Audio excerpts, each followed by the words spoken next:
dive too much into the vigil that we have here, I want to take a moment and define what domestic violence really is. A lot of people may see it as a private issue between the husband and wife, that the husband is to do what he wants with his wife. She's his property. Some see it as an anger management problem. However, that anger is managed towards one person. Some see it as having a lack of education, a lack of resources, a lack of knowledge of appropriate ways to communicate.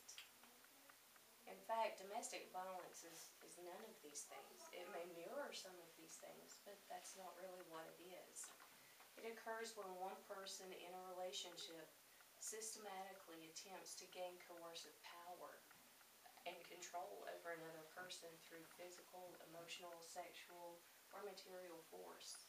Domestic violence occurs in all socioeconomic classes, racial and ethnic groups, age groups, religious affiliations, and sexual orientations. Domestic violence doesn't discriminate. In that definition, notice that domestic violence isn't an individual issue, but an issue that affects all areas of our society. It certainly affects that individual person that is being victimized, but it ripples out and spills into our family and friends, into our churches, into our workplaces, our schools, our social and community organizations, and finally reaches out into the greater society. And as we stand here honoring the memory of these 55 victims in North Carolina who have lost their lives to such an awful crime, we see who have been affected to the greatest degree by domestic violence.